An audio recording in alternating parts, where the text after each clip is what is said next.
السلام علیکم۔ ادبی گوشے کے ساتھ آپ کا میزبان محمد انور رانا آپ کی خدمت میں حاضر ہے۔ آج ہمارے ادبی گوشہ میں تشریف لائے ہیں جناب محترم ندیم اصغر صاحب۔ میں انہیں خوش آمدید کہتا ہوں۔ شکریہ۔ ندیم اصغر صاحب قانون کے لا اسکالر ہیں، اس کے علاوہ ایک سرکاری ادارے میں ملازمت کر رہے ہیں، لیکن آج جس حوالے سے وہ یہاں تشریف لائے ہیں وہ ہمارے ملک کے معروف شاعر ہونے کی حیثیت سے ہم نے انہیں دعوت دی ہے کہ وہ یہاں تشریف لائیں اور ہمارے ساتھ اور آپ کے ساتھ ادبی حوالے سے کچھ گفتگو فرمائیں اور کچھ اپنا کلام بھی سنائیں۔ تو ندیم اصغر صاحب، آپ کی جو کتاب ہمارے سامنے ہے دور تک اداسی ہے، یہ اس کے صرف نام ہی نہیں دور تک اداسی ہے، جبکہ اس کے اشعار کو دیکھیں تو اس کی جو تراکیب ہیں اور اس میں جو کئی اشعار بلکہ کئی نظمیں پوری ہیں وہ اداسی ان میں نمایاں ہے، تو اس کی کیا وجہ ہے؟ سب سے پہلے تو رانا صاحب بہت شکریہ کہ آپ نے اپنے پروگرام میں مجھے مدعو کیا۔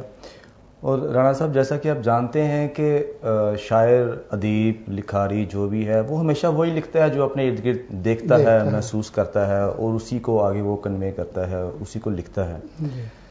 تو کچھ یہ بھی ایک پہلو ہے کہ ہر شخص کا اپنا ایک مزاج ہوتا ہے، تو وہ مزاج بھی جو ہے وہ آپ کی تحریروں میں ضرور جھلکتا ہے۔ بالکل ایسا ہی ہے۔ تو بس کچھ یہی ہے، کچھ اپنے جو ارد گرد کے معاشی حالات اور کچھ مزاج، یہ دونوں مل کے تو بس کچھ ایسا ہی نکلتا ہے اندر سے۔ بالکل، یہ تو بات بالکل آپ کی درست ہے۔ تو ہم اپنے ناظرین اور کو یہ بات بتانے کے لیے کہ آپ کتنے بڑے شاعر ہیں، غزل اور نظم تو ہوتی رہے گی، پہلے چند اشعار حمد کے، اور ربیع الاول کا مہینہ شروع ہو گیا ہے تو کچھ نعت کے اشعار مثال کے طور پہ ذرا عنایت فرمائیں۔ ضرور، میں سب سے پہلے حمد کے 2-3 اشعار پیش کرتا ہوں۔ مطلع ہے کہ کون ہے اتنا رحیم اتنا سخی بس اللہ، سبحان اللہ۔ کون ہے اتنا رحیم اتنا سخی بس اللہ، سب کو دے کر جو جتائے نہ کبھی بس اللہ، اور دن کی انگیٹھی میں دہکائے بھلا کون یہ شمس، واہ واہ واہ، دن کی انگیٹھی میں دہکائے بھلا کون یہ شمس، رات کے منہ میں رکھے چاند ڈلی بس اللہ، سبحان اللہ۔ کس کے آگے میں کروں دستے طلب میرے ندیم، واہ، کس کے آگے میں کروں دستے طلب میرے ندیم، واہ، کون کرتا ہے میری پوری کمی بس اللہ، سبحان اللہ، کون ہے اتنا رحیم اتنا سخی بس اللہ۔ اور ربیع الاول کی مناسبت سے، مبارک مہینے کی مناسبت سے نعت رسول مقبول کے چند اشعار پیش کرتا ہوں۔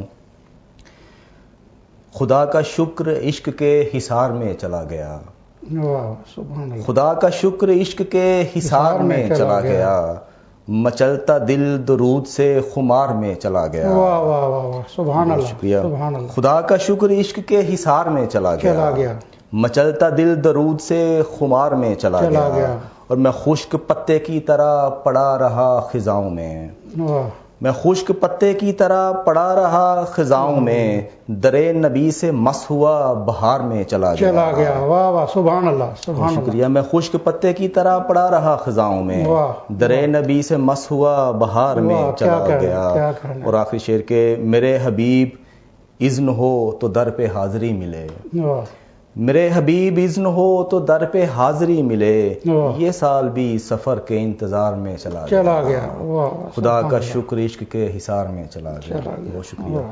اچھا ندیم صاحب، آپ ہی کے ایک شعر سے میں کرتا ہوں بات کہ ساری تشبیہات سارے استعارے بیچ کر، ایک لقمہ مل نہ پایا شعر سارے بیچ کر۔ شاعر قوم کے شعور کے معمار ہوتے ہیں، شاعر مسائل کی نشاندہی بھی کرتے ہیں اور ان کے حل بھی بتاتے ہیں، لیکن کیا وجہ ہے کہ اسے شاعر کو یا کسی بھی فنکار کو ہمارے معاشرے میں وہ پذیرائی نہیں ملتی جو اس کے مقابلے میں جو مادی وسائل کے حوالے سے کام کرنے والے لوگ ہوتے ہیں انہیں ملتی ہے؟ رانا صاحب، میرے خیال میں آپ نے بھی دیکھا ہوگا کہ بچپن سے ہی جب بچہ اسکول میں داخل کروایا جاتا ہے جی تو اسے شروع سے ہی بتا دیا جاتا ہے کہ بھائی تم نے ڈاکٹر بننا ہے, تم نے انجینئر بننا ہے, تم نے سائنسدان بننا ہے. جی کبھی کسی نے یہ نہیں سمجھایا کہ بیٹے یہ جو آرٹس سبجیکٹ ہیں, جو مضامین ہیں, جو فنون لطیفہ کے مضامین ہیں, وہ بھی بڑی اہمیت رکھتے ہیں ہمارے معاشرے میں, ان کا ایک بڑا مقام ہے. کبھی کسی نے اپنے بچے کو یہ نہیں کہا کہ تم بڑے ہو کے لکھاری بنو گے, ادیب بنو گے یا تم بننا. تو اسی لیے چونکہ ہمیں پہلے دن سے ہی بچوں کو یہ انجیکٹ کیا جاتا ہے کہ بیٹے آپ نے ان فضولیات میں نہیں پڑھنا ہے, اس کو فضولیات سمجھا جاتا ہے, شمار کیا جاتا ہے.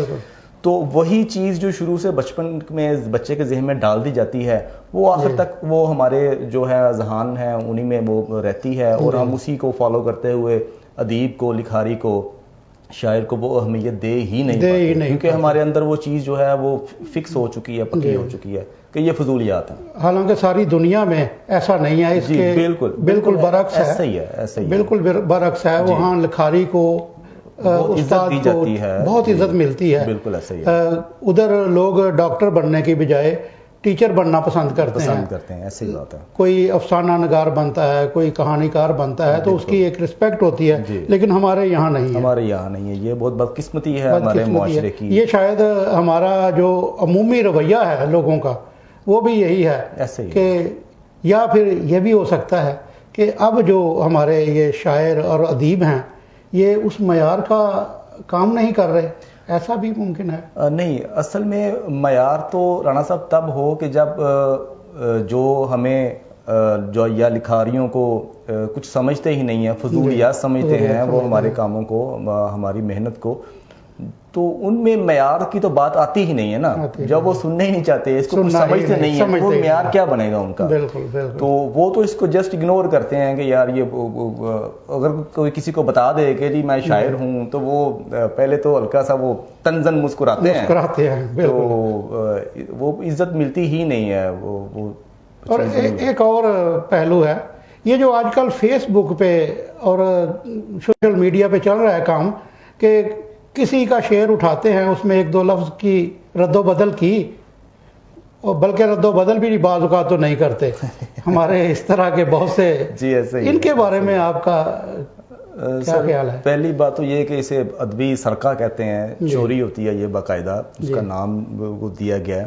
لیکن زیادہ تر یہ کام جو ہے وہ جو ادب شناس نہیں ہیں, جو سخن فہم نہیں ہیں, وہ کر رہے ہیں. بالکل جو باقاعدہ ادیب ہیں, شاعر ہیں, وہ ایسی حرکت نہیں کرتے. عموماً یہ اسکولوں کالجوں کے لڑکے. جی بالکل, وہ بس وہ ان کا پیریڈ ایسا چل رہا ہوتا ہے کہ وہ جوانی میں وہ کوئی نہ کوئی ایسا کوئی دل لگی, کوئی ایسا کوئی سلسلہ چل رہا ہوتا ہے, جو شعر ان کے دل کو لگا نیچے اپنا نام لکھا اور پوسٹ کر دیا. تو یہ جو کوئی باقاعدہ ادیب ہیں وہ ایسا کبھی نہیں کرتے, کیونکہ ان کو پتہ ہے کہ ایسا کرنا ایک بڑا کبھی فیل ہے, اور لٹریچر میں اس کو برا سمجھا جاتا ہے, اس لیے وہ نہیں کرتے.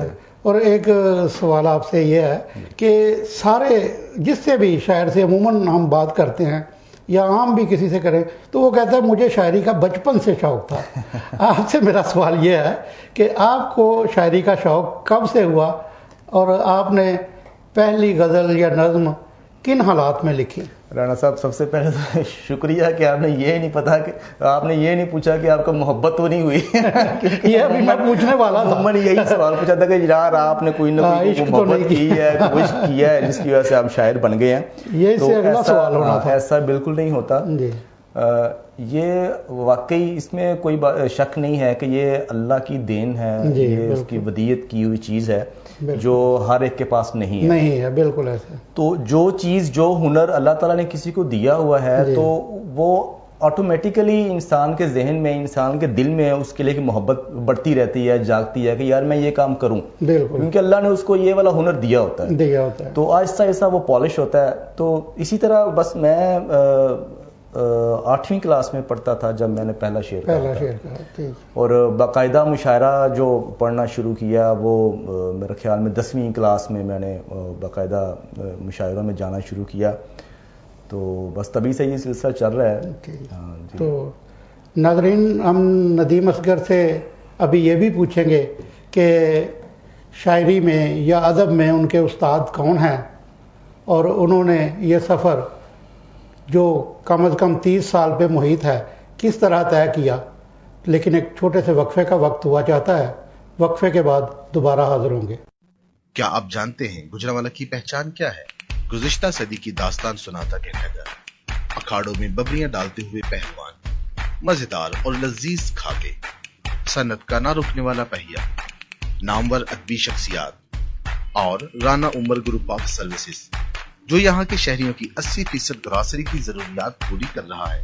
یہی نہیں بلکہ بیکری کی دنیا میں بھی یہ نام لذت اور معیار کی پہچان ہے، جو انتہائی کم قیمت پر بیکری کی مصنوعات شہریوں کو فراہم کر رہا ہے اور شہریوں کی جانب سے بھی بھرپور اعتماد کا اظہار کیا جاتا ہے، کیونکہ رانا عمر بیکرز کی خصوصیت ہے کہ معیار پر کوئی سمجھوتا نہیں. رانا عمر گروپ آف سروسز.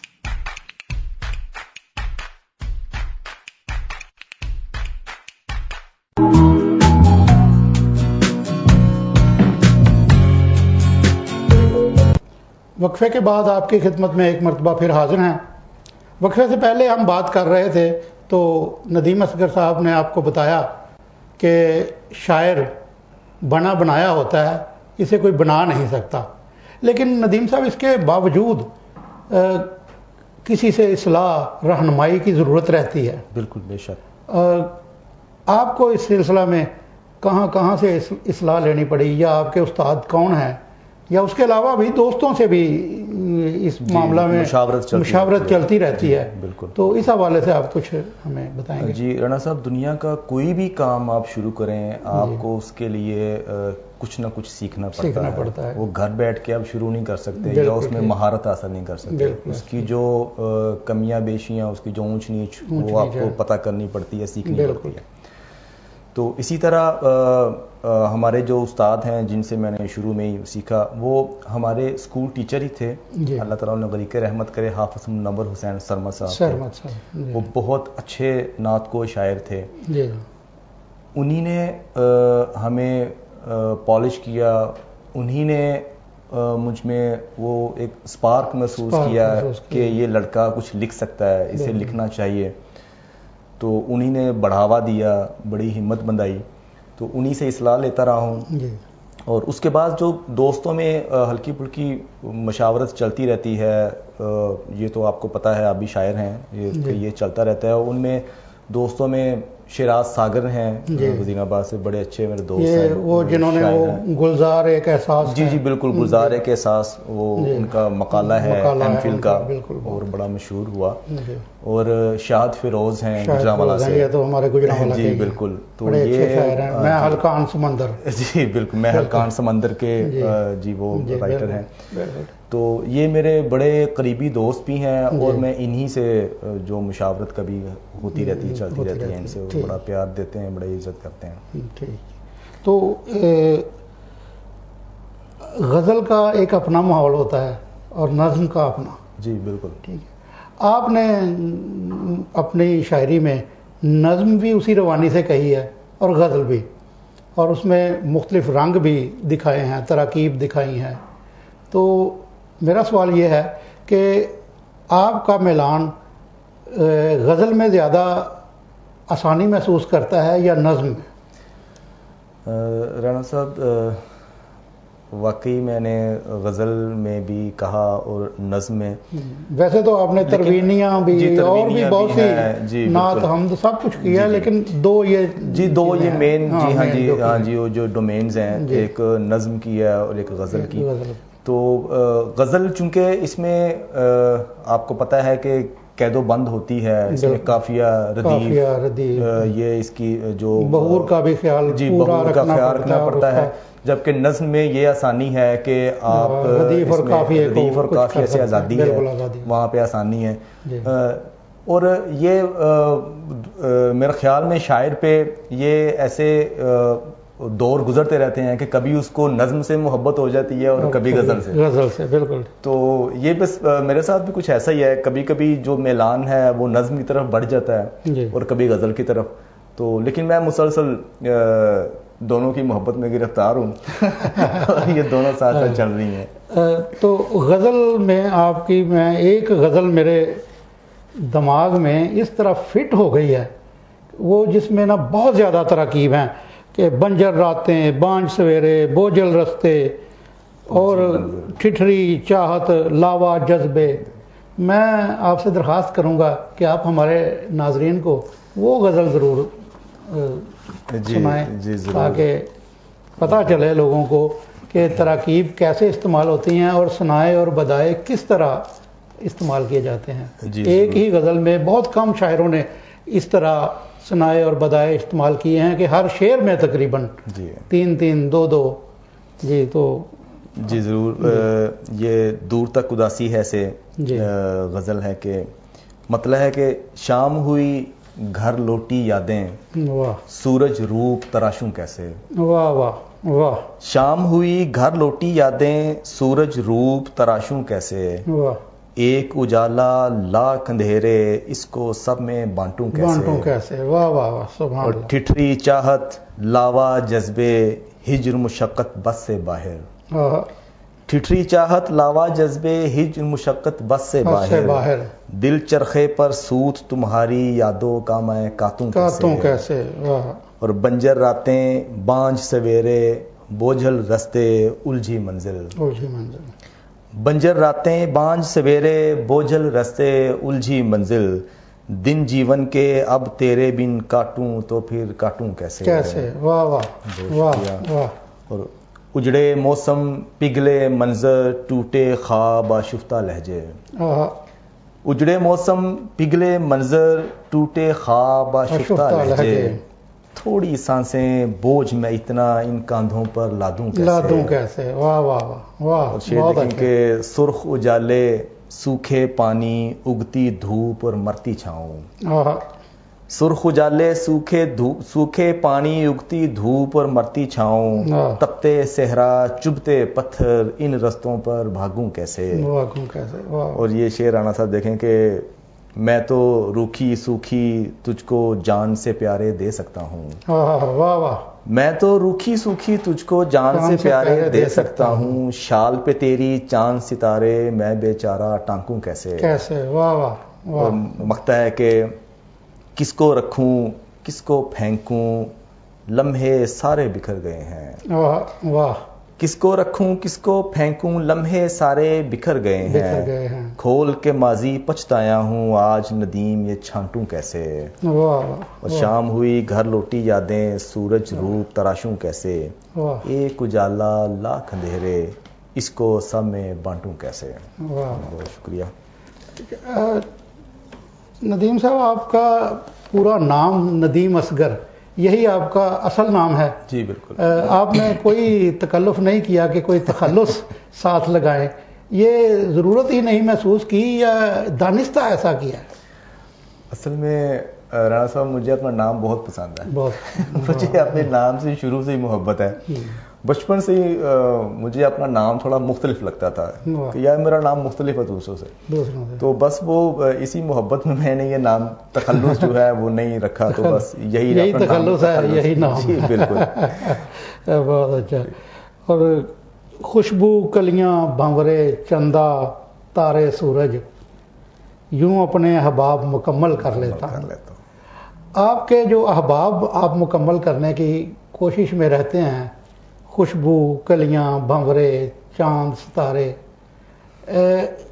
کیا آپ کو ایسے احباب حقیقت میں بھی مل رہے ہیں یا یہ محض ایک خواب ہی بن کے رہ گیا ہوا ہے کہ آپ اپنی بنت میں اپنے خیالوں میں اپنے احباب مکمل کر رہے ہیں؟ یہ شعر بہت گہرائی کے ساتھ ہمیں کچھ بتا رہا ہے. میں چاہتا ہوں کہ کچھ تھوڑا سا اپنی زندگی کے حوالے سے کہ کیوں یا کسی کے بچھڑنے کا یا کس چیز کا یہ. رانا صاحب الحمدللہ یہ مجھ پہ اللہ کا بڑا کرم ہے. اللہ کی بڑی دین ہے کہ مجھے شروع سے ہی کچھ اچھے دوست ایسے ملے جن کی وجہ سے زندگی خوبصورت رہی اور اس جیسے شعر جو ہے وہ جو مارز وجود میں آئے. چونکہ جیسے شروع میں کہا تھا کہ انسان شاعر جو ہے ادیب ہے وہی لکھتا ہے جو وہ محسوس کر رہا ہے، جو اس کے ارد گرد اس کی زندگی میں ہو رہا ہے. چونکہ مجھے بڑے اچھے دوست ملے جن میں آفتاب احمد ہے گکھڑ سے، بڑے اچھے شاعر بھی ہیں وہ، اور شروع سے ہم اکٹھے پڑھتے بھی رہے. اور اس کے بعد مظہر الحق ہیں گکھڑ سے، وہ بڑے اچھے دوست ہیں. اس کے بعد نوید اقبال ہیں، وہ یہ ہم چاروں ہی جو آپ نے تنظیم کا نام لیا دستک گکھڑ، تو بس یہی ہماری ایک کاوش ہے جو الحمدللہ وہ چل رہی ہے. بڑے اچھے اچھے پروگرام بھی ہو رہے ہیں، بڑی اچھی اچھی محافل کروا رہے ہیں ہم گکھڑ میں. تو بس یہ دوست مجھے بڑے اچھے ملے. علی نور ہیں ماشاءاللہ، پھر وہ شاہد فیروز ہے، شیراز ساگر ہیں، یہ سارے یہ موتی ہیں میرے لیے، یہ بھنورے ہیں، یہ چاند ہے، سورج ہے، ستارے ہیں میرے. یہی خوشبو ہے، یہی خوشبو ہے میرے لیے. ہاں جی. تو مجھے یہ اس بارے میں بہت خوش قسمت ہوں کہ مجھے بڑے اچھے دوست ملے. جی تو ناظرین، دستک کا ذکر شروع ہوا تو کیونکہ ندیم اصغر کا تعلق ہمارے نواحی قصبے گکھڑ سے ہے، تو گکھڑ میں دستک تنظیم بہت اچھا کام کر رہی ہے ادب کے حوالے سے. اس بارے میں بھی ہم ندیم اصغر سے گفتگو کریں گے، لیکن تھوڑے سے وقفے کے بعد. کیا آپ جانتے ہیں گجرانوالہ کی پہچان کیا ہے؟ گزشتہ صدی کی داستان سناتا کہنگر، اکھاڑوں میں ببریاں ڈالتے ہوئے پہلوان، مزیدار اور لذیذ کھاتے، صنعت کا نہ رکنے والا پہیا، نامور ادبی شخصیات اور رانا عمر گروپ آف سروسز جو یہاں کے شہریوں کی 80% گراسری کی ضروریات پوری کر رہا ہے. یہی نہیں بلکہ بیکری کی دنیا میں بھی یہ نام لذت اور معیار کی پہچان ہے، جو انتہائی کم قیمت پر بیکری کی مصنوعات شہریوں کو فراہم کر رہا ہے اور شہریوں کی جانب سے بھی بھرپور اعتماد کا اظہار کیا جاتا ہے، کیونکہ رانا عمر بیکرز کی خصوصیت ہے کہ معیار پر کوئی سمجھوتا نہیں. رانا عمر گروپ آف سروسز.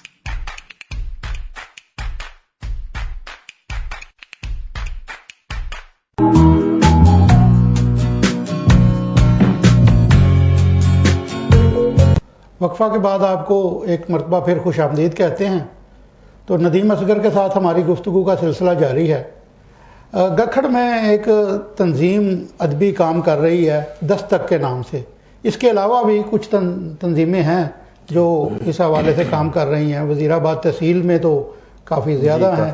تو اس حوالے سے ہم پوچھنا چاہتے ہیں کہ ندیم صاحب، گکھڑ میں یہ جو تنظیم ادبی تنظیم دستک کام کر رہی ہے، اس کا کیا مقاصد ہیں؟ اور مقاصد تو ظاہر ہے ادب کی ترویج ہی ہے، جی، لیکن اس کا کیا سٹرکچر ہے اور کون اسے چلاتا ہے؟ اس کے کس طرح اجلاس ہوتے ہیں، کب ہوتے ہیں؟ کوئی اس حوالے سے ہمیں بتائیں. جی، ادبی تنظیم دستک سے پہلے ہماری جو ایک تنظیم تھی جو بڑی فعال تھی، بحر ادب کے نام سے، وہ آج سے تقریباً 15-20 سال پہلے کی بات ہے. وہ محترمہ سمینہ زرین صاحبہ کی بھی ایک تنظیم ہوتی تھی، وہ کلمے نو تھی، کلمے نو ویلفیئر اکیڈمی تھی. اور مجھے گکھڑ کے اور جو چیدہ شعراء ہیں، جو ادیب ہیں، لکھاری ہیں، ان کو سب سے پہلا اور سب سے بڑا پلیٹ فارم مس سمینہ زرین صدیقی صاحبہ نے ہی دیا. میں سمجھتا ہوں کہ آج اگر میں یہاں آپ کے ساتھ بیٹھا ہوں تو اس میں مس سمینہ زرین صاحبہ کا بہت ہاتھ ہے. انہوں نے بڑی شفقت دی، ہمیں بڑا کریج کیا، ہمیشہ انہوں نے ہمیں حوصلہ دیا، ہمیں آگے بڑھنے کا حوصلہ دیا، ہمیں سکھایا، ہمیں بولنا، شاعری کہنا سکھائی، ہمیں سٹیج پہ بیٹھنا سکھایا، بولنا کیسا ہے وہاں پہ جا کے. ان کا بہت بڑا کنٹریبیوشن ہے اس میں. اور پھر بحر ادب ہم نے بنائی، وہ بڑی فعال رہی. اس کے بعد پھر کچھ دیر کے لیے ہم سبھی دوست، شروع سے ہم اکٹھے ہیں، مظہر ہے، آفتاب ہے، میں ہوں، یہ ہم شروع سے، علی نور ہے، یہ ہم اکٹھے ہی کام کر رہے تھے. تو اس کے بعد پھر زندگی کے جو روانی میں سارے ایک دم بہ گئے، اپنے کاموں میں مصروف ہو گئے. لیکن آج سے تقریباً 2 سال پہلے نوید اقبال صاحب بڑے اچھے شاعر بھی ہیں، بڑے پیارے دوست ہیں، انہوں نے ایک دفعہ پھر ہم سب کو اکٹھا کیا اور اس تنظیم کی بنیاد رکھی. اور اس کے ہفتہ وار اجلاس اس کے ہوتے رہے ہیں اور ہلکا پھلکا مشاعرہ. اور ہر مہینے میں ہم ایک دفعہ جو بڑا مشاعرہ کرواتے ہیں جس میں ہم دوسرے شہروں سے شعراء کو مدعو کرتے ہیں اور ان کے اعزاز میں پروگرام کرتے ہیں. اور اس کے بعد سالانہ جو ہمارا ایک بڑا مشاعرہ ہوتا ہے، ہماری سالانہ محفل مسالمہ، سالانہ محفل نعت جو ہے وہ ہم اس کا انعقاد کرتے ہیں. اور اس کا تنظیمی ڈھانچہ بالکل نہیں ہے. اس میں سبھی صدر ہیں, اس میں سبھی جنرل سیکرٹری ہیں, اس میں سبھی عام کارکن بھی ہیں, اس میں کوئی کسی قسم کا عہدہ نہیں ہے. سبھی ہم جا کے وہاں پہ پروگراموں پہ جھاڑو بھی لگاتے ہیں, ہم وہاں پہ دریاں بھی بچھاتے ہیں, ہم کرسیاں بھی سیدھی کرتے ہیں. یہی ادب کی خدمت ہے, یہی خدمت ہے. یہ بالکل کسی قسم کا کوئی کسی کو لالچ نہیں ہے, کسی کو روب نہیں ہے کہ میں فلاں ہوں. تو سبھی خدمت کر رہے ہیں. ہم جتنا اپنے تئیں ہو سکتا ہے ہم ادب کی خدمت کر رہے ہیں, انشاءاللہ کرتے رہیں گے. اور ایک اور بات, ایک نا متھ قائم ہو گئی ہے ہمارے ملک میں, اور کچھ لوگوں نے اسے بہت زیادہ بڑھا چڑھا کے پیش کیا ہوا ہے, مرکز کا ادب اور مضافاتی ادب. وہ ہے تو ویسے یہی بات, وہ میرا ایک اپنا ہی شعر ہے کہ صورت شہر کہاں شہر کی مانند رہے, رخ بدل لیں جو مضافات میں رہنے والے. کیا بات, واہ. تو آپ کا اس حوالے سے کیا خیال ہے کہ یہ مضافات کے جو لوگ ہیں, کیا مرکز کے لوگوں میں اور ان کے لوگوں میں کوئی خاص فرق ہے؟ اگر فرق ہے, میرا تو خیال ویسے ذاتی یہ ہے کہ مضافاتی لوگ جو ہیں ان کے مسائل زیادہ ہوتے ہیں, اور جن کے مسائل زیادہ ہوں گے ان کا دماغ بھی زیادہ چلے گا ان کو حل کرنے کے لیے. تو شاعری ہو یا نثر ہو, میرا تو خیال یہ ہے کہ مضافات میں بہتر ہے. آپ کا اس بارے میں کیا خیال ہے, یا یہ تقسیم ہونی بھی چاہیے یا نہیں؟ رانا صاحب, یہ تقسیم تو نہیں ہونی چاہیے, لیکن بدقسمتی سے یہ تقسیم ہو چکی ہے, یہ بن چکی ہے, یہ وجود رکھتی ہے. اور آپ کی بات کو میں مکمل جو ہے وہ تائید کرتا ہوں اس کی, کہ مضافات میں جو ادب کریٹ ہو رہا ہے یہیں سے اٹھ کے یہیں سے آگے چل کے وہ سارے مرکز میں جا رہے ہیں. اور اگر یہیں سے اٹھ کے مرکز میں جانے والے وہاں پہ اپنی اجارہ داری قائم کر لیں تو یہ ہماری بدقسمتی ہے, اور اس بندے کی بھی بدقسمتی ہے کہ وہ اپنا جو ماضی ہے وہ بھول کے اور اپنے حال میں اتنا مگن ہو چکا ہے کہ وہ کسی دوسرے کو آگے آنے سے روک رہا ہے یا اس کو مواقع فراہم نہیں کر رہا. جی بالکل ایسا. ہمارے جو آپ نے پوچھا کہ ان کی شاعری میں, ان کے کلام میں کچھ فرق ہے, فرق بالکل ہے, کیونکہ جتنا اچھا ادب اس وقت مضافات میں کریٹ ہو رہا ہے ویسا جو ہے وہ مرکز میں نہیں ہے. ٹھیک ہے, لیکن مضافات کے جو ادیب ہیں, لکھاری ہیں, ان کو وہ مواقع نہیں مل رہے, ان کو وہ فیم نہیں ملتا, میڈیا کا فیم نہیں ملتا ان کو کچھ اچھے بڑے سٹیج نہیں ملتے ان کو. وہ چھوٹے چھوٹے مشاعروں میں ہی وہ جو ہے وہ اپنے دل کی بڑھاس نکال لیتے ہیں جو وہ لکھتے ہیں. تو اگر کسی کو اچھے مواقع ملیں تو انشاءاللہ یہ جو ہم مضافاتی لوگ ہیں یہ انشاءاللہ بہت آگے. یہ جو لوگ مرکزی کہلواتے ہیں یہ بھی تو یہیں سے اٹھ کے چلے گئے نا, یہیں سے گئے. مثلاً اگر ہم یہیں کی بات کریں تو مستنصر حسین تارڑا آپ کے قصبہ سے اٹھ کے چلے گئے. منو بھائی کی بات کر لیں, وزیر آباد, وہ وزیر آباد سے اٹھ کے چلے گئے. جی, یہاں سے گجرانوالہ شہر سے اور بھی مطلب مختلف علاقوں سے آ کے لاہور میں یا کراچی میں بیٹھ جاتے ہیں, تو پھر وہ لوگ بات کرتے ہیں نہیں جی مرکز اور مرکز مرکز. بس یہی وہ بدقسمتی ہے جس کی میں بات کر رہا ہوں کہ اگر کوئی یہیں سے اٹھ کے اوپر جا کے پھر وہ اپنے ماضی کو بھول جائے, اور جن کے ساتھ وہ بیٹھ کے پڑھتا رہا ہے, جن کے ساتھ وہ اپنی ہر چیز شیئر کرتا رہا ہے, ان کو بھول جائے یا ان کو آگے آنے کے مواقع نہ دے.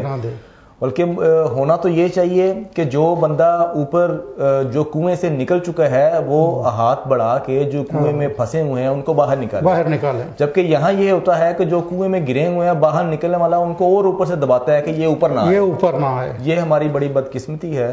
ادب میں کم از کم ایسا جو نہیں ہونا چاہیے, یعنی جو اوپر چلا گیا جو بڑا ہو گیا بالکل وہ اپنے بڑے ہونے کا ثبوت نہیں دے رہا. وہ اندر جو اس کا اندر سے کا چھوٹا پن ہے نا وہ نہیں جا رہا. بالکل. تو باتوں کا سلسلہ تو جاری رہے گا. تو ہم آپ سے, کیونکہ شاعر آئے اور اس سے شاعری نہ سنی جائے یہ تو زیادتی ہوتی ہے, تو ہم آپ سے درخواست کرتے ہیں کہ کچھ ہمیں اور سنائیں. جی رانا صاحب بہت شکریہ. یہ ایک تازہ غزل ہے وہ پیش کروں گا. مطلب ہے کہ لگتا ہے آفات کے ہاتھوں مارا جاؤں گا. واہ. لگتا ہے آفات کے ہاتھوں مارا جاؤں گا, موجودہ حالات کے ہاتھوں مارا جاؤں گا.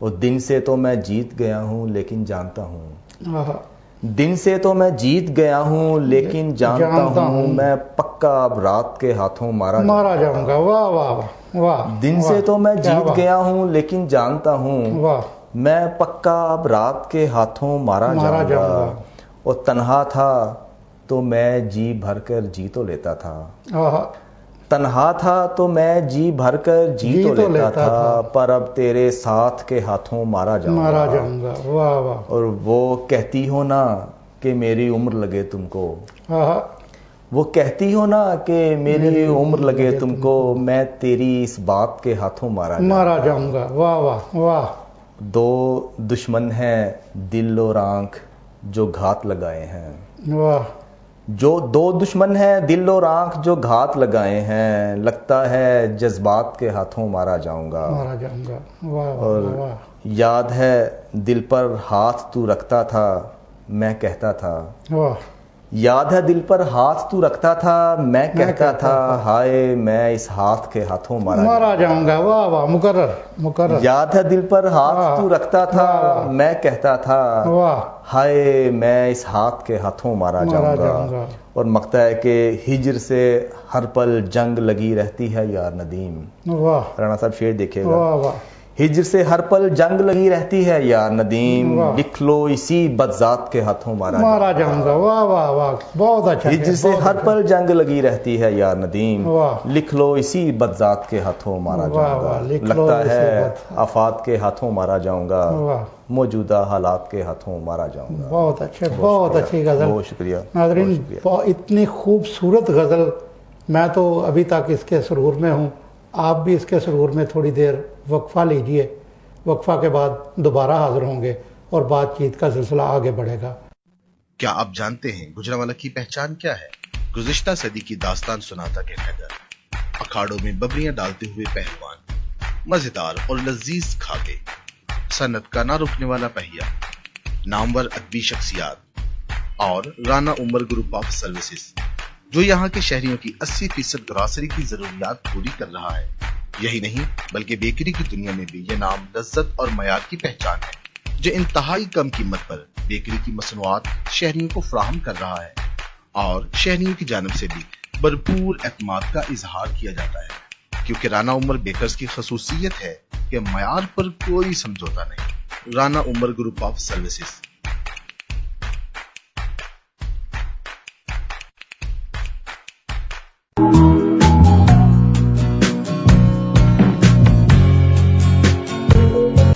جی ناظرین، وقفہ کے بعد ایک مرتبہ پھر ہم آپ کی خدمت میں حاضر ہیں، اور ندیم اصغر سے ادب کے حوالے سے اور اس کے مختلف پہلوؤں پہ بات چیت کا سلسلہ جاری ہے۔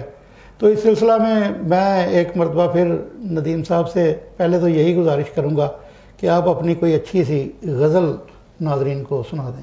جی ضرور، بہت شکریہ۔ ایک بالکل تازہ غزل ہے، وہ پیش خدمت ہے۔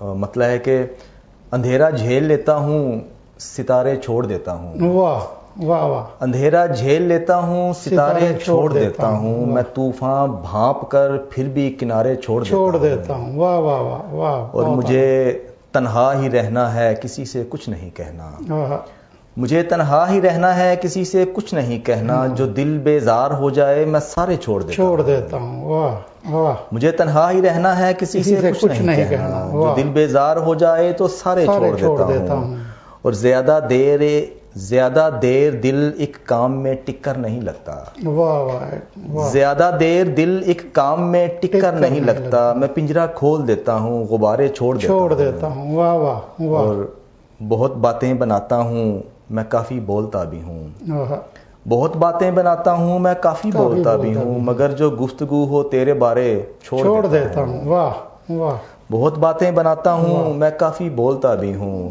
مگر جو گفتگو ہو تیرے بارے چھوڑ دیتا ہوں، اور مقطع ہے کہ کسی کا قرض کاندھے پر اٹھانے سے میں ڈرتا ہوں، واہ واہ، کسی کا قرض کاندھے پر اٹھانے سے میں ڈرتا ہوں، میں قصدن ڈوب جاتا ہوں سہارے چھوڑ دیتا ہوں، واہ واہ، کسی کا قرض کاندھے پر اٹھانے سے میں ڈرتا ہوں، میں قصدن ڈوب جاتا ہوں سہارے چھوڑ دیتا ہوں، اور اندھیرا جھیل لیتا ہوں، ستارے چھوڑ دیتا ہوں، میں طوفان بھانپ کر پھر بھی کنارے چھوڑ دیتا ہوں۔ واہ واہ واہ، بہت شکریہ۔ اچھا ندیم، آپ ایک لا اسکالر بھی ہیں، ایک سرکاری ادارے میں ملازم بھی ہیں، یہ ظاہر ہے ادب کے علاوہ بھی آپ نے قانون پڑھا ہے، اور جس ادارے میں آپ ملازم ہیں اس حوالے سے بھی آپ کو مختلف مشاہدات ہوتے رہتے ہوں گے، تو آپ کیا خیال ہے کہ یہ جو قانون کی کتابیں آپ نے پڑھی ہیں وہ اس کو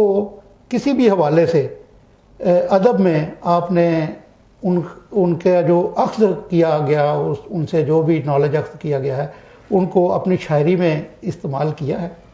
میرے خیال میں جو قانونی پیچیدگیاں ہیں اس کو اتنے نرم و نازک اور اتنے خوبصورت جو ہمارا ایک شاعری ہے، ادب ہے، اس میں لانا اس کے ساتھ زیادتی ہوگی تو ابھی تک میں نے یہ جرت نہیں کی، تو ہو سکتا ہے آگے آئندہ۔ میرا مقصد آپ میرا خیال ہے کہ سمجھ نہیں سکے، میرا مقصد تھا، ہمارے ایک دوست ہیں وہ اکنامکس پڑھاتے ہیں، صحیح، تو ان کی شاعری میں نا لفظ عام آتے ہیں، زر مبادلہ، سود، خیر سود و زیاں تو عام لوگ استعمال کرتے ہیں، اس کے علاوہ بھی وہ بہت سے نا ایسے الفاظ جو اصطلاحات ہیں نا اکنامکس کی، وہ خسارہ، استفادہ، مختتم، ایسے الفاظ وہ اس میں اس کی شاعری میں بہت زیادہ ہیں۔ میرا کہنے کا مقصد یہ تھا کہ یہ جو قانون کے کچھ مخصوص اصطلاحیں ہیں جو عوام میں بھی مقبول ہیں، جیسے ریمانڈ، اس طرح کے الفاظ آپ کے کبھی ذہن میں آیا کہ آپ نے شاعری میں چلتے چلتے کہ اس جگہ یہ لفظ فٹ ہو جاتا؟ تو جی وہ بالکل، میں نے ایک دو غزل میں واقعی یہ کچھ الفاظ استعمال کیے تھے، وہ میرے ذہن میں نہیں آ رہی، تو کافی دیر پہلے جو واقعی میں نے کیے تھے، یہ جسارت کی تھی میں نے، اور لیکن میرے خیال میں یہ اگر کبھی ایسا لکھا بھی تو میں یہ جو ہے وہ مذاق جو ہے وہ وہی لکھ سکتا ہوں، تھوڑا سا انگلش اور اردو کا جو مکسچر بنا کے تو وہ اس پہ لکھوں گا تو انشاءاللہ، لیکن ابھی تک کچھ بہت زیادہ وہ جو نظر نہیں آتا میرے کلام میں۔ ہاں جی، اچھا، وہ ظاہر ہے اس کے علاوہ بھی ادب لکھنے کے لیے ادب پڑھنا بھی بہت ضروری ہے۔ بالکل۔ آپ کن شعراء کو یا نثر کے حوالے سے بھی کن لوگوں کو آپ زیادہ پڑھتے ہیں، یا آپ کے پسندیدہ شاعر یا کہانی کار یا افسانہ نگار کون ہے؟ نثر میں نے اشفاق احمد صاحب کو بہت پڑھا، میں نے ان کی بہت کتب پڑھی ہیں اور میں ان سے بڑا متاثر بھی ہوں، ان سے بہت کچھ ان کی نثر سے سیکھا میں نے۔ بانو قصیاں ہیں، قدرت اللہ شہاب ان کو میں نے پڑھا ہے، ٹھیک ہے، اور اس کے بعد خدیجہ مستور ہیں، ان کو میں نے پڑھا، اور افسانے میں اپنے ملک سے اگر باہر دیکھا جائے تو میں نے گلزار کو بہت پڑھا ہے، ان کی شاعری اور ان کے افسانے سے میں بہت متاثر ہوں، مجھے بڑے میرے پسندیدہ لکھاری ہیں، ان کا افسانہ بھی اور ان کا جو ہے وہ شاعری بھی، اور منٹو صاحب تو ظاہر ہے وہ ان کے بغیر تو ایسی باتیں افسانے کے بارے میں بات کرنا ناگزیر ہے، تو ان کو میں نے بہت پڑھا، اور ان سے میں نے بہت سیکھا بھی نثر میں۔ اور شاعری کی بات کریں تو ظاہر ہے وہ جو غالب ہیں، اور ان کو میں نے بڑا پڑھا ہے اور بڑا متاثر بھی ہوں، ان سے کافی پڑھا ان کے بارے میں، ان کی شاعری بڑی پڑھی۔ اور باقی آج کل کے جو دور میں جو آج کل جو سوشل میڈیا پہ یا ویسے بھی جن سے اکثر ملاقات ہوتی رہتی ہے، وہ آج کل کے دور میں اوکاڑا سے غلام محی الدین صاحب ہیں، بہت اچھی شاعری کر رہے ہیں، بہت مزہ آتا ہے، لطف آتا ہے ان کی شاعری پڑھ کے۔ سعود عثمانی صاحب ہیں لاہور سے، ان کی شاعری ہے۔ اشفاق شاہین صاحب ہیں گجرات سے، ارشد شاہین ہے، ان کی شاعری جو ہے وہ جب بھی پڑھتا ہوں کچھ نہ کچھ نیا ملتا ہے ان سے، بڑی تازہ کاری ہوتی ہے ان کی شاعری میں۔ تو ان سے جو ہے نا وہ بڑا شاد فیروز، آپ کو تو پتہ ہے گجرانوالہ کا وہ ستارہ ہے، چمکتا ہوا ستارہ ہے. عاطف کمال رانا صاحب ہیں گجرانوالہ سے، ان کی شاعری آپ جب بھی پڑھیں گے، کوئی غزل پڑھیں گے آپ کو کچھ نیا ہی ملے گا. اس میں کسی بھی آپ کو کوئی تسلسل پیچھے والی غزل کا بالکل نظر ہی نہیں آئے گا کہ یہ پہلے ایسے لگتا ہے کہ یہ انہوں نے زندگی کی پہلی غزل کہی ہے، پہلی غزل کہی، بالکل نیا کلام ہوتا ہے ان کا. اور وہ بڑا ہمارے سینئر ہیں، بڑا عاطف صاحب کی بات چلی ہے تو یہ ایک اور سوال ہے کہ یہ جدت پسندی اور جدید شاعری، اور ایک بعض لوگوں کو کہتے ہیں یہ تو روایتی باتیں کرتے ہیں، اس حوالے سے آپ کیا کہیں گے کہ جدت پسندی اور جدید شاعری کیا ہے؟ سر جیسا کہ آج کل ہو رہا ہے، جو ایک میرے خیال میں تو یہ ایک تمسخر اڑایا جا رہا ہے جدت پسندی کے آڑ لے کے، ایسے ایسے الفاظ اور ایسی تراکیب استعمال کی جاتی ہیں کہ بندہ حیران ہو جاتا ہے کہ یار اس بندے نے کیا کہہ دیا ہے. وہ بڑے بڑے مذکا خیز قسم کے جو مصرے ہیں وہ جناب سامنے آتے ہیں، اشعار سامنے آتے ہیں جن کا کوئی تھیم تھاٹ نہیں ہوتا اس کا. تو لیکن وہ میرے خیال میں جو اس کو ضم کرنا چاہیے، اتنی جدت نہ ہو کہ وہ ہضم نہ ہو. بالکل روایتی شاعری جو کلاسکس ہیں، میں روایتی تو نہیں کہوں گا، میں تو اس کو کلاسیکل شاعری کہوں گا. تو کلاسیکل شاعری کا ایک اپنا مقام ہے اور اسی کو پڑھ کے ہم نے سیکھا ہے، بالکل اسی کو ہم نے سامنے رکھ کے لکھنا شروع کیا تھا. اور اگر ہم اسے وہ پس پشت تو نہیں ڈال سکتے، وہ تو ہمیشہ رہے گی، وہ اسی کو سیکھ کے ہمارے بعد میں آنے والے جو لوگ بھی ہیں وہ بھی اسی کو دیکھ کے جو ہیں وہ انشاءاللہ سیکھیں گے اور آگے بڑھیں گے. بالکل. اور ایک اور بات کہ اردو کی تو ہم نے آپ سے بہت سی چیزیں سن لی ہیں، آپ نے پنجابی میں بھی کچھ تبازمائی کی ہے؟ جی بالکل، پنجابی چونکہ ہماری مادری زبان ہے اور پنجابی میں بہت لکھا ہوا ہے میں نے. اور انشاءاللہ ایک تو میری تقریباً کتاب مکمل ہے اردو کی، ایک اور انشاءاللہ وہ بھی کوشش کریں گے جلدی آ جائے. اور اب بھی میرا دل کرتا ہے کہ میں پنجابی کی ایک کتاب لے کے آؤں، کافی لکھا ہے میں نے پنجابی میں. تو پنجابی کا کچھ مثال کے طور پہ جی ضرور، میں پنجابی کی ایک نظم جو ہے وہ پیش کروں گا. اور نظم کا عنوان ہے کہ ہور کی کردا. ہور کی کردا، واہ. جنج دی لبی کٹنی تے سی، واہ. ہور کی کردا. ہور کی کردا. بھکھاں کھا کے اتھرو پیتے، واہ. شکوے دل دے قبرستان وچ دبے، اپنے بل وی سیتے، سارے اوکھے کام نے کیتے، ہور کی کردا. ہور کی کردا، واہ واہ. رات پراندے ہنجواں والے پا کے آندی، دن دکھاں دا اچا شملا سر تے رکھ کے ٹور واندا، ساواں والی چوری کھاندا، ہورے کیڑے ویر کما، پھر بھی ٹیٹھاں وانگو سا تصویر اولی، ہور کی کردا. ہور کی کردا. تنگی تھوں ماں پیدا نہ حق ادا، این پراواں ککھوں ہا جان کے میں منہ پرتایا، بال سوانی بٹ بٹ میرا منہ تکدے نے، چپ پنجی بس پھکدے نے. واہ واہ. دل نو راتے چ ڈب کے ٹبر انج رجایا، پھر بھی تیرا شرد آیا، اور کی کردا. اور کی کردا. واہ واہ واہ، کیا بات.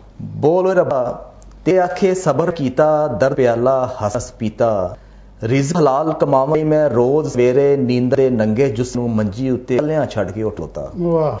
اگدا سورج بک لے کے منہ پھوتا، تیرے اگے تیس نوایا، اپنا ایک ایک ہٹ وکھایا. اور کی کردا. واہ واہ واہ. سہاں ربا کنو کنو راضی کردا، سو سو کھک کر لے دل نے داں نہیں چلیا راضی کردا. واہ واہ. اب پورا زور آیا کنگو پا کے نہ بخایا، میرے کول کوئی نہیں راضی، ہار دا جاں اپنی بازی، ایس تو آتے ہونا نہیں لوگ رسے تو خوش نہیں. واہ. اس تو آتے ہونا کچھ نہیں لوکی رسے تو خوش نہیں، دساں ربا ہور کی کرا مر جاندا میں. واہ واہ واہ. بہت شکریہ. اردو کا اپنا ماحول اور پنجابی میں ندیم اسد نے جو ماحول باندھا ہے وہ بھی آپ نے دیکھا، وہ ان کی قابلیت کا ایک ثبوت ہے. تو باتیں تو یہ بہت ہوتی، ان سے اور بھی اصناف میں جا سکتا تھا. تروینیاں ان کہہ گئیں، ہائیک کرتے، یہ دوہے سنتے، ہمیں ابیات اپنی سناتے، لیکن وقت ہمارے پاس بہت محدود ہوتا ہے. کسی اور وقت دوبارہ انہیں دعوت دیں گے. تو آج کا ہمارا پروگرام کا وقت ختم گیا ہے، تو اپنے مہمان محمد رانا کو ادبی کو سے اجازت دیجیے. آپ کا بہت بہت شکریہ ندیم صاحب. شکریہ سر، شکریہ. اللہ حافظ.